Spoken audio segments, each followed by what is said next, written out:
इस वीडियो में हम कोएन चेन से रिलेटेड जो प्रॉब्लम्स इंटरव्यू में पूछी जाती है उनको हम डिस्कस करेंगे। कोएन चेन से रिलेटेड प्रॉब्लम्स में आपको क्या दिया होता है? आपको डिफरेंट डिफरेंट डिनोमिनेशन के कुछ कोइंस दिए होते हैं और साथ में आपको एक टारगेट अमाउंट दिया होता है जिसको आपको इन कोइंस की हेल्प से बनाना होता है। आप ये अज्यूम कर सकते हो कि आपके पास हर एक कोइन की इनफाइनाइट सप्लाई है, यानी कि उस कोइन को आप कितनी भी बार यूज कर सकते हो। जैसे अगर हम एग्जांपल लें, हमें कोइन दिए हुए हैं 7541। फोर टाइप के हमें कोइन दिए हुए हैं। एक कोइन की वैल्यू है 7, एक की 5, एक की 4, एक की 1। और हमें अमाउंट क्या बनाना है? 9 बनाना है। तो हम कैसे कैसे बना सकते हैं? हम 1 के 9 कोइन ले लें, या फिर 441 इस तरह से ले लें, या फिर 5 का 1 और 4 का 1 इस तरह से ले लें, या फिर 7 का 1, 1 का 1, 1 का 1। इस तरह से हम मल्टीपल वेज में ये अमाउंट बना सकते हैं। गिवन कोइंस का यूज करते हुए हम मल्टीपल वेज में ये अमाउंट बना सकते हैं। तो अब इसमें हमें दो टाइप की प्रॉब्लम पूछी जाती है।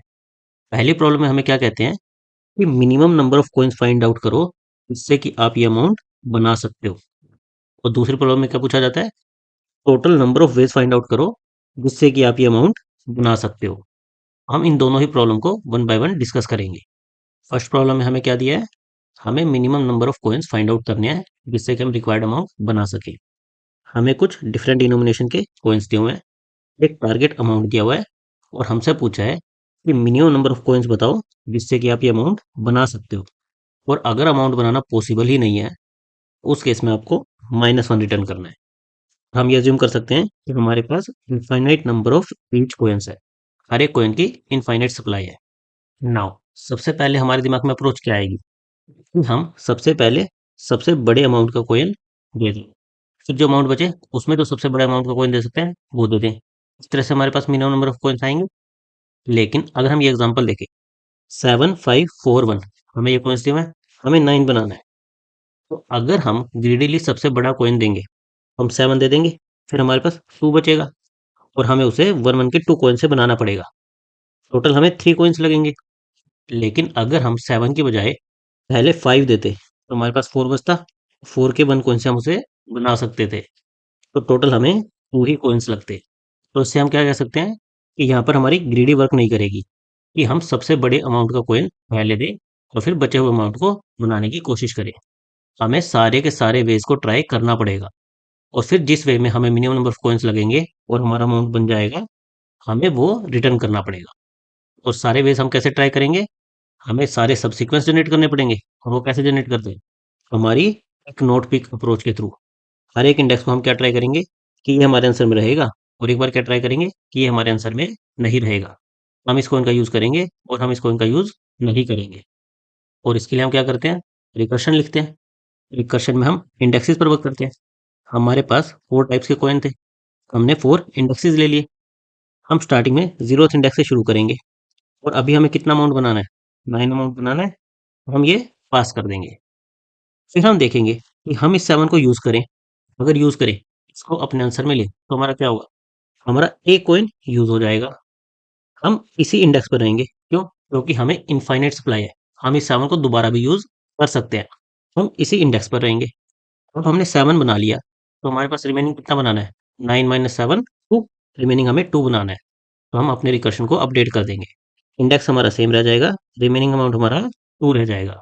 और हमने 1 को इन पिक कर लिया, तो इसको अपने आंसर में ऐड कर देंगे। फिर दूसरा ऑप्शन हमारे पास क्या है? इसको हम पिक ही ना करें, हम क्या करेंगे?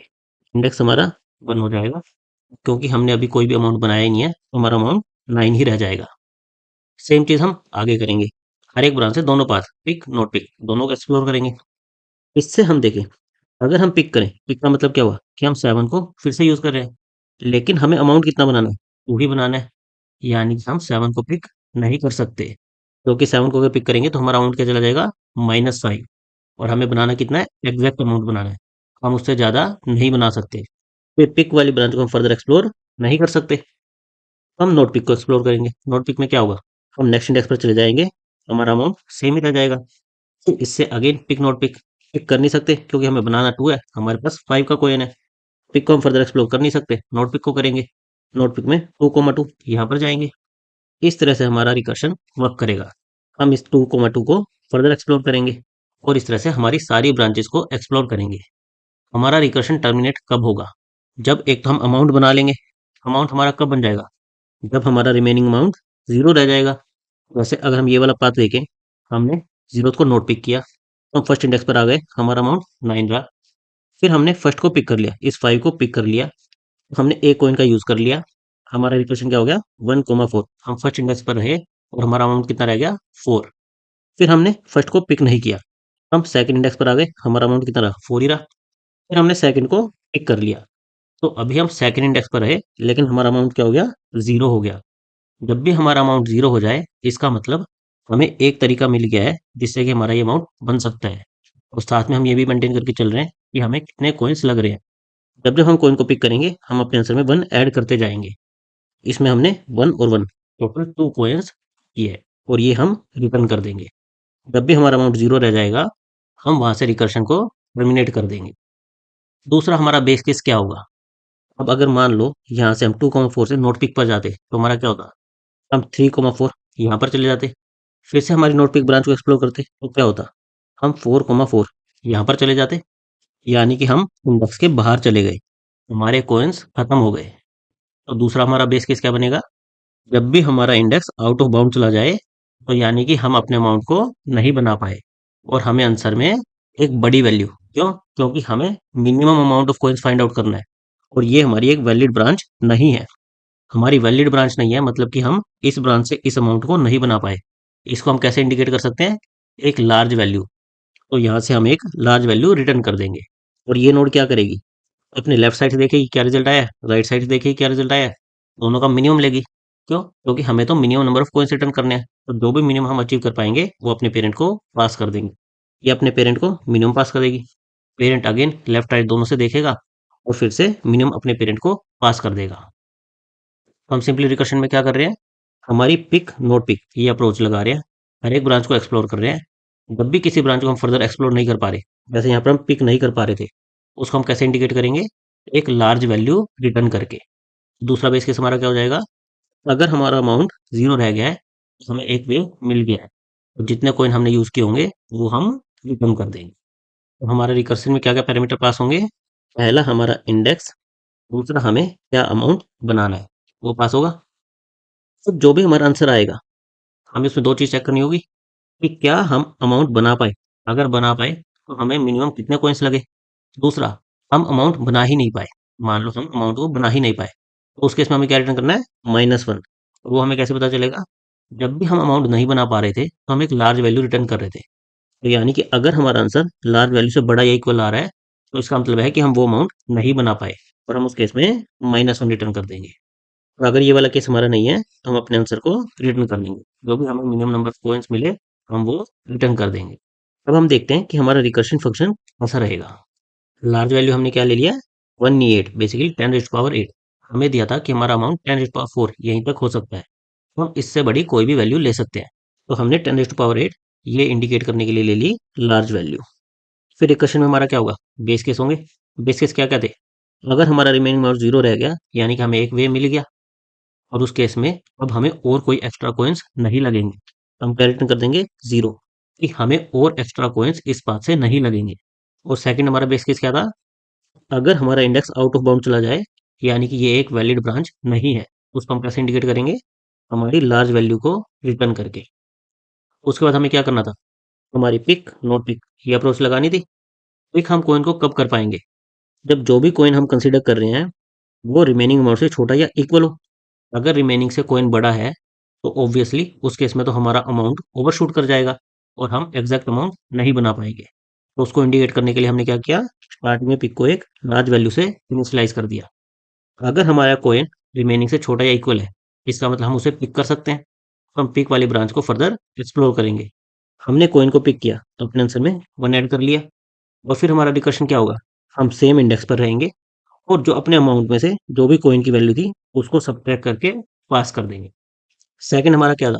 नोट पिक का केस, कि हम इस कॉइन को पिक नहीं करेंगे, उसमें हमने पिक नहीं किया, तो अपने आंसर में जीरो ऐड करेंगे, और रिकर्शन में क्या पास कर देंगे? नेक्स्ट इंडेक्स, और हमारा अमाउंट सेम ही रह जाएगा। लास्ट में हम क्या करेंगे? जो भी पिक का रिजल्ट आएगा, जो भी नोट पिक का रिजल्ट आएगा, इन दोनों ब्रांचेस का मिनिमम लेके रिटर्न कर देंगे। तो सिंपल हमारा जैसे पिक नोट पिक का रिकर्शन रहता है, उसी तरह से हमारा रिकर्शन रहेगा। इसकी हमारी टाइम कॉम्प्लेक्सिटी क्या होगी? अगर हम रफली बात करें, हम हर एक पॉइंट से 2 ब्रांचेज़ को एक्सप्लोर कर रहे हैं और ऐसे हमारे n इंडेक्सेस होंगे, तो हमारी 2 रेज़ टू पावर n इतनी टाइम कॉम्प्लेक्सिटी तो आएगी ही आएगी। और क्योंकि हम पिक करने के बाद सेम ही इंडेक्स पर रह जा रहे हैं, तो हमारी टाइम कॉम्प्लेक्सिटी इससे ज़्यादा भी हो सकती है। तो सिंपली हम क्या कह सकते हैं कि हमारी टाइम कॉम्प्लेक्सिटी एक्स्पोनेंशियल है। इसको हम इम्प्रूव कैसे करें? इम्प्रूव करने के लिए हमें क्या देखना होगा कि क्या हमारी रिपीटेड सब प्रॉब्लम्स है या नहीं है। अगर रिपीटेड सब प्रॉब्लम्स है तो हम इस पर मेमोराइजेशन लगा देंगे, डीपी लगा देंगे। हमारी सब प्रॉब्लम्स रिपीट हो रही हैं या नहीं हो रही, उसके लिए हमने एक सिंपल सा एग्जांपल लिया है। हमने 2 टाइप के कॉइन लिया है, 1 और 2, और हम अमाउंट बना रहे हैं 16। तो अगर हम इस तरह से ब्रांच को एक्सप्लोर करें, स्टार्टिंग में हम 1 वाले कॉइन हमारे 0th इंडेक्स को पिक करें तो हमारा क्या रह जाएगा? 0th इंडेक्स और अमाउंट 15 रह जाएगा। फिर से हम पिक करेंगे तो क्या होगा? हमारा 0 और कोमा 14, ये हमारा रिकर्शन हो जाएगा। फिर हम पिक नहीं करेंगे, इस 0 इंडेक्स को पिक नहीं करेंगे तो हमारा रिकर्शन में क्या जाएगा? 1, 14 ये जाएगा। और अगर हम दूसरी ब्रांच देखें, स्टार्टिंग में हमने पिक नहीं किया, तो हम 1, 16 इस पर जाएंगे और फिर हमने ये 2 वाला कॉइन पिक कर लिया, हम 1, 14 यहाँ पर आएंगे। हमारी सेम सब प्रॉब्लम रिपीट हुई, यानी कि हम इस पर मेमोरेशन लगा सकते हैं। और मेमोरेशन लगाते किस पर है? जो भी हमारे डीपी के वेरिएबल्स चेंज हो रहे होते हैं उन पर, एक हमारा इंडेक्स, एक हमारा अमाउंट, हम इस पर अपना मेमोरेशन लगा देंगे। हम सिंपली एक 2D वेक्टर लेंगे, हमारे कॉइन्स के साइज इनटू में हमारे अमाउंट, इस साइज का हम एक 2D वेक्टर लेंगे और उसको -1 से इनिशियलाइज कर देंगे, जो इंडिकेट करेगा कि अभी हमने स्टेट की वैल्यू को कैलकुलेट नहीं किया है। जब हम इसकी वैल्यू को कैलकुलेट कर लेंगे तो यहाँ पर कुछ वैल्यू अपडेट हो जाएगी और जो इंडिकेट करेगी कि हमें इसको दोबारा कैलकुलेट करने की जरूरत नहीं है, हम डायरेक्ट इसकी वैल्यू को यूज कर सकते हैं। फिर हमारा रिकर्सिव फंक्शन कॉल कर देंगे और इसमें हमारा डीपी वेक्टर पास कर देंगे। फिर हमारे रिकर्सिव फंक्शन में बेस केसेस को चेक करने के बाद हम ये चेक कर लेंगे कि क्या इस स्टेट की वैल्यू हम ऑलरेडी कैलकुलेट कर चुके हैं तो यहीं से रिटर्न कर जाओ, हमें सारी पॉसिबिलिटी को ट्राई करने की जरूरत नहीं है, यहीं से स्टेट की वैल्यू को रिटर्न कर दो। अगर हमने कैलकुलेट नहीं किया, यहाँ पर -1 है, तो हम क्या करेंगे? अगेन अपना पिक नोट पिक ये केस लिखेंगे और लास्ट में रिटर्न करने से पहले हमारे रिजल्ट को अपनी डीपी स्टेट में मेमोराइज कर लेंगे, ताकि उसको बाद में हम यहाँ पर रीयूज कर सकें। अब इससे हमारी टाइम कॉम्प्लेक्सिटी क्या आएगी? जब भी हम मेमोराइजेशन लगाते हैं तो हमारी टाइम कॉम्प्लेक्सिटी क्या होती है? जितनी हमारी स्टेट्स है इनटू हर एक स्टेट को कैलकुलेट करने के लिए कितना टाइम लग रहा है। हमारी स्टेट्स कितनी है? इंडेक्स इनटू रिमेनिंग, इतनी हमारी स्टेट्स होंगी। यानी कि जितने हमारे कॉइन्स दिए होंगे इनटू में जो भी हमें इनिशियल अमाउंट दिया होगा, उतनी हमारी स्टेट हो सकती है। और हर एक स्टेट को कैलकुलेट करने के लिए क्या कर रहे हैं हम? कांस्टेंट ऑपरेशन कर रहे हैं, दो वैल्यूज कैलकुलेट कर रहे हैं और उनका मिनिमम ले रहे हैं, यानी कि कुछ कांस्टेंट ऑपरेशंस कर रहे हैं। तो हम क्या कह सकते हैं कि अब हमारी टाइम वेलोसिटी क्या हो जाएगी? जितने भी हमें कॉइन्स दिए हुए हैं, ऑफ एन इनटू में जो भी हमें अमाउंट दिया हुआ है। और हमारी स्पेस कॉम्प्लेक्सिटी क्या रहेगी? हमने एक 2D वेक्टर लिया है, तो हमारी स्पेस कॉम्प्लेक्सिटी भी सेम ही रहेगी, एन इनटू जो भी हमें अमाउंट दिया है। नाउ अगर हम चाहें, इसको फर्दर टेबुलेशन आइटरेटिव कोड में कन्वर्ट कर सकते हैं। और वो हम कैसे करते हैं? सबसे पहले हमारे बेस केस को हैंडल करते हैं, फिर जहां से हमने रिकर्शन शुरू किया उसके अपोजिट डायरेक्शन में लूप लगाते हैं। यानी कि हमने रिकर्शन में इंडेक्स कहाँ से शुरू किया था? 0 से शुरू किया था। हमारे लूप में क्या करेंगे? लास्ट एन से शुरू करेंगे। और हमारे रिकर्शन में अमाउंट कहाँ से शुरू हुआ था? जो भी अमाउंट गिवन था, जैसे 16 गिवन था तो 16 से शुरू हुआ था और फिर 0 तक गया था। इस बार हमारा 0 टू 16 इस तरह से लूप चलेगा, टोटली अपोजिट डायरेक्शन में हमारा लूप चलेगा। हमारा टेबुलेशन का कोड कैसे रहेगा? सबसे पहले तो हम वही 2D डीपी वेक्टर लेंगे, फिर हमारे बेस केस को हैंडल करेंगे। बेस केस हमारे क्या थे कि अगर हमारा अमाउंट 0 है तो उस केस में हमें 0 रिटर्न करना है। यानी कि अगर मान लो हमारा 2D डीपी वेक्टर इस तरह से है, हमें इसको फिल करना है। यहाँ पर अमाउंट हमारा 0 है और ये हमारा 0 से लेकर n रोज है। तो हमारे बेस केस क्या थे? अगर हमारा अमाउंट 0 है तो हमें 0 रिटर्न करना है, यानी कि यहाँ पर तो हमें 0 फिल करना है। दूसरा बेस केस हमारा क्या था? अगर हमारा इंडेक्स n के इक्वल हो जाए, हमारे कोइंस के साइज के इक्वल हो जाए, तो उस केस में हमें क्या करना था? एक बड़ी वैल्यू रिटर्न करनी थी, जिसको हम एक लार्ज वैल्यू से इंडिकेट कर देते हैं। तो हमें जीरोथ कॉलम और लास्ट रो इसको फिल करना था। सबसे पहले हमने जीरोथ कॉलम पर 0 फिल कर दिया, फिर हमने 1 से लेकर अमाउंट तक लास्ट रो में एक लार्ज वैल्यू फिल कर दी। उसके बाद हमें क्या करना है? जो भी हमें दिया है उसके अपोजिट डायरेक्शन में लूप लगाना है। हमारे लूप कहाँ से लगेंगे? n-1 to index. क्यों? क्योंकि हम nth रो इसको तो फिल कर चुके हैं। अब हमें ये वाली रो फिल करनी है। इस रो से हम ऊपर की तरफ जाएंगे, n-1 से शुरू करेंगे और 0th रो तक फिल करना शुरू करेंगे। और हमारे अमाउंट में कहाँ से कहाँ तक जाएंगे, 1 से लेकर अमाउंट। तो हम इस ऑर्डर में पहले इसको फिल करेंगे, फिर इसको फिल करेंगे, फिर लास्ट में इसको फिल करेंगे। और ये वाला सेल हमारा लास्ट में फिल होगा, तो यही लास्ट में हमारा आंसर देगा, 0 कोमा हमारा अमाउंट। स्टार्टिंग में हमारा रिकर्शन भी यहीं से कॉल हो रहा था, 0 कोमा अमाउंट से। तो इस सेल से हमें आंसर मिलेगा। और इस लूप के अंदर हमारा क्या रहेगा, जो हमारे रिकर्शन का कोड था एज इट इज वही, बस हमारा एफ जो हमारा रिकर्सिव फंक्शन था वो किससे रिप्लेस हो जाएगा, हमारे डीपी से। हमने वही रिकर्शन का कोड यहाँ पर पेस्ट किया है। बस जो हमारा एफ था, हम क्या लिखते थे, 1+f ऑफ डीपी इंडेक्स पास करते थे, और हमारा रिमेनिंग माइनस जो हमने कॉइन पिक किया है वो पास करते थे। उसकी जगह हमने 2D डीपी वेक्टर इससे रिप्लेस कर दिया, DP of index remaining minus coins of index. यहाँ पर भी हमने एफ को DP of index +1 comma remaining इससे रिप्लेस कर दिया, और लास्ट में हमारी स्टेट को इसमें मेमोराइज कर लिया। इस तरह से पूरे लूप के बाद हमारा आंसर कहाँ पर आ जाएगा, 0 कोमा अमाउंट। उसमें हम अपने आंसर को स्टोर कर लेंगे और फिर चेक कर लेंगे कि हमारा आंसर अभी लार्ज वैल्यू आया है या फिर कुछ छोटी वैल्यू आया है। अगर लार्ज वैल्यू या उससे बड़ा आया है, यानी कि हम अमाउंट को नहीं बना पाए और हमें -1 रिटर्न करना है, अदरवाइज अपना आंसर रिटर्न करना है। नाउ अगर हम देखें, जो भी हमारा ये रिकर्सिव फंक्शन है या ये टेबुलेशन का कोड है, इसमें हम केवल इंडेक्स और इंडेक्स +1, यानी कि अगर हम करंट रो इसको फिल कर रहे हैं, इसके लिए हम केवल नेक्स्ट रो का यूज कर रहे हैं, या फिर करंट रो का यूज कर रहे हैं। नेक्स्ट रो और करंट रो के लेफ्ट वाले एलिमेंट्स, जैसे अगर हम लेफ्ट टू राइट इस तरह से फिल करना शुरू कर रहे हैं, तो हमारे नेक्स्ट रो के एलिमेंट्स या फिर करंट रो के लेफ्ट साइड वाले एलिमेंट्स जिनको हम फिल कर चुके हैं, उनका ही यूज कर रहे हैं। तो इसलिए हम हमारे 2D वेक्टर को केवल 2 सिंगल 1D वेक्टर से रिप्लेस कर सकते हैं। हम क्या करेंगे, हम एक प्रीवियस रो और एक करंट रो जिसको हम फिल कर रहे हैं, प्रीवियस रो उसके इमीडिएट नेक्स्ट रो जिसको हम पहले फिल कर चुके हैं, हम 2D वेक्टर की जगह ये 2 रोज ले लेंगे। फिर जहां जहां पर हमारा डीपी ऑफ इंडेक्स होगा, वहां पर हम करंट इससे रिप्लेस कर देंगे, और जहां जहां पर हमारा डीपी ऑफ इंडेक्स +1 होगा, यहाँ पर प्रीवियस से रिप्लेस कर देंगे। यहाँ पर डीपी ऑफ इंडेक्स है, इसको करंट से रिप्लेस कर देंगे, और लास्ट में हमारा आंसर कहाँ पर मिलेगा, प्रीवियस ऑफ अमाउंट। इस तरह से हमें हमारा आंसर मिल जाएगा। तो हम इस 2D वेक्टर को 1D वेक्टर से रिप्लेस कर सकते हैं, जैसे कि हम हमारी हर एक रिकर्शन की प्रॉब्लम में करते आए हैं। हम हमारे 2D वेक्टर को 2 सिंगल रोज प्रीवियस और current in 2 single 1D vector से रिप्लेस कर देंगे। फिर हमें चाहिए क्या था, हमें 0th कॉलम में 0 और लास्ट में हमें 1 टू अप टू एंड तक हमें एक लार्ज वैल्यू चाहिए थी। तो हम क्या करेंगे, 0th कॉलम में 0 फिल कर देंगे, और हमारे 1 से लेकर अमाउंट तक क्या फिल कर देंगे, एक लार्ज वैल्यू। फिर हमारे लूप सेम ही रहेंगे। बस हमारी करंट रो को कैलकुलेट करने के लिए हम क्या करेंगे, जो हमारा 0th कॉलम रहेगा वहां तो 0 ही रहेगा। बाकी जो हमारा रिकर्शन का कोड था, उसमें हमारा जहाँ पर डीपी ऑफ इंडेक्स होगा वो करंट से रिप्लेस हो जाएगा, और जहाँ पर डीपी ऑफ इंडेक्स +1 होगा वो प्रीवियस से रिप्लेस हो जाएगा। हमारे सेम ही लूप रहे। हमने 0th कॉलम को 0 से इनिशियलाइज कर दिया, हमारे करंट रो के 0th कॉलम को 0 से इनिशियलाइज कर दिया। बाकी हमने डीपी ऑफ इंडेक्स को करंट से, डीपी ऑफ इंडेक्स +1 को प्रीवियस से, इस तरह से हमने रिप्लेस कर दिया। जब हम हमारी करंट रो को पूरी तरह से फिल कर लेंगे, तो हमें उससे ऊपर वाली रो को फिल करना होगा। तो जो हमारी करंट रो होगी, वो हमारी ऊपर वाली रो के लिए प्रीवियस रो हो जाएगी, राइट। तो इसलिए हम हमारे लूप के बाद प्रीवियस में करंट को असाइन कर देंगे, ताकि हम उससे ऊपर वाली रो को भी फिल कर सके नेक्स्ट लूप में। तो लास्ट में हमारा रिजल्ट कहाँ से आएगा, प्रीवियस ऑफ अमाउंट। इससे हमारा आंसर आ जाएगा। हमारा पूरा का पूरा कोड सेम ही रहा जो हमने टेबुलेशन में लिखा था, बस अब हमने 2D वेक्टर की जगह 1D वेक्टर का यूज किया है। इससे हमारी टाइम कॉम्प्लेक्सिटी तो सेम ही रहेगी, हम 2 लूप्स लगा रहे हैं एन इंटू अमाउंट, बट अब हमारी स्पेस कॉम्प्लेक्सिटी रिड्यूस होके ऑफ अमाउंट इसमें रह जाएगी। नेक्स्ट अभी हम हमारी दूसरी प्रॉब्लम, जिसमें हमें total number of ways find out करने थे, उसको देख लेते हैं।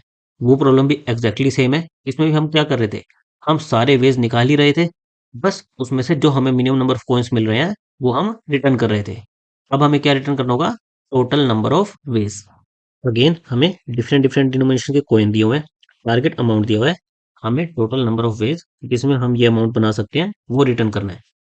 अगर हमारा अमाउंट 5 है और कॉइन सी है, तो हम क्या क्या बना सकते हैं, केवल एक 5 सिंगल कॉइन ले, 2+2+1 इस तरह से बनाए, 2+1+1 इस तरह से बनाए, या फिर 5 1 डिनोमिनेशन के कॉइन ले, तो हम 4 वेज में बना सकते हैं। तो हमें यही रिटर्न करना है। अगेन हम सारे वेज जनरेट करेंगे हमारी पिक नोट पिक अप्रोच के थ्रू। बस हमारे बेस केस चेंज हो जाएंगे। पहले हमारा बेस केस क्या था? तब भी हमारा अमाउंट जीरो हो रहा था, हम जीरो रिटर्न कर दे रहे थे कि अब हमें और कोइन नहीं लगेंगे। और अगर हमारा इंडेक्स आउट ऑफ बाउंड चला जा रहा था तो हम एक लार्ज वैल्यू रिटर्न कर रहे थे। अब हमारे बेस केस क्या हो जाएंगे कि अगर हमारा अमाउंट जीरो हो गया यानी कि हमें एक वे मिल गया तो हमें वन रिटर्न करना है। अगर हमारा इंडेक्स आउट ऑफ बाउंड चला गया यानी कि हमें कोई वे नहीं मिला, हम जीरो रिटर्न करेंगे। क्योंकि अब हमें मिनिमम नंबर ऑफ कॉइन्स नहीं निकालने हैं, हमें टोटल वेज निकालने हैं। तो हमारे बेस केस में हम क्या करेंगे? अगर हमारा अमाउंट जीरो रह गया यानी कि हमें एक वे मिल गया, तो हम वन रिटर्न कर देंगे। और अगर हमें कोई वे नहीं मिला और हमारे सारे कॉइन्स खत्म हो गए, उस केस में हम जीरो रिटर्न कर देंगे। उसके अलावा हम पिक नोट पिक अपनी अप्रोच लगाएंगे और लास्ट में हम मिनिमम रिटर्न कर रहे थे उसके बजाय पिक प्लस नोट पिक, हमें total number of ways return करने हैं, दोनों का एडिशन हम रिटर्न कर देंगे। और क्योंकि अब हमें minimum number of coins find out नहीं कर रहे, तो हमें ये मेंटेन करने की जरूरत नहीं है कि अभी हमें कितने कॉइन्स लगे। तो हम यहाँ से वन प्लस और जीरो प्लस इसको भी हटा देंगे। पिक में हम क्या करेंगे? स्टार्टिंग में हमें जीरो वे, अभी तक कोई भी वे नहीं मिला है। फिर अगर हम इस कॉइन को पिक कर सकते हैं तो हम इसको पिक करेंगे, हम करंट इंडेक्स पर रहेंगे और अपने अमाउंट को सब्ट्रैक्ट कर देंगे। लेकिन क्योंकि अब हमें कॉइन्स का काउंट मेंटेन नहीं करना है, तो हम यहाँ पर वन प्लस नहीं करेंगे। जब जब हमें एक पूरा वे मिल जाएगा, हमारा अमाउंट जीरो हो जाएगा, हम पिक में उसको ऐड कर देंगे। सेम चीज़ हम नोट पिक के साथ करेंगे। नेक्स्ट इंडेक्स पर जाएंगे, हमारा अमाउंट सेम रहेगा। इसमें हम जितने नोट पिक के हमारे वेज होंगे वो स्टोर कर लेंगे और लास्ट में दोनों को ऐड करके हम रिटर्न कर देंगे।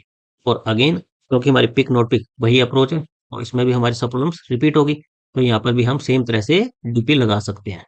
हम हमारा 2D वेक्टर लेंगे और उसको अपने रिकर्शन में पास कर देंगे। रिकर्शन में अगेन हमारे बेस केस को चेक करने के बाद हम मेमोराइजेशन को चेक कर लेंगे कि ये शेट हम ऑलरेडी कैलकुलेट कर चुके हैं या नहीं कर चुके। और लास्ट में अपने रिजल्ट को रिटर्न करने से पहले उसको मेमोराइज कर लेंगे ताकि यहाँ पर उसको रीयूज कर सके। हमारी टाइम कॉम्प्लेक्सिटी और space complexity same as previous problem ही रहेगी। हम सेम ही अप्रोच लगा रहे हैं, बस हमारे रिकर्शन के बेस केसेस चेंज हो रहे हैं। और हमारे रिकर्शन में अब हमें कॉइन्स को मेंटेन करने की जरूरत नहीं है, हमें केवल नंबर ऑफ वेज चाहिए, मिनिमम नंबर ऑफ कॉइन्स की जरूरत नहीं है। नाउ अगर आप चाहें तो इसको टेबुलेशन और स्पेस ऑप्टिमाइज दोनों ही अप्रोचेज में कन्वर्ट कर सकते हैं। हमारा कोड ऑलमोस्ट सेम रहेगा, बस अब हमारे बेस केस चेंज हो जाएंगे, तो अकॉर्डिंगली हमारा थोड़ा सा माइनर कोड चेंजेस आएंगे। उन दोनों अप्रोचेज का कोड लिंक मैं डिस्क्रिप्शन में डाल दूंगा। आप उनको खुद से ट्राई कर सकते हैं कि आप इस रिकर्सिव कोड को आइटरेटिव कोड में कन्वर्ट कर पा रहे हो या नहीं कर पा रहे। अगर आप खुद से ट्राई करोगे तभी आपको बेटर समझ आएगा कि रिकर्सिव कोड को आइटरेटिव कोड में कन्वर्ट कैसे करते हैं। Thank you guys.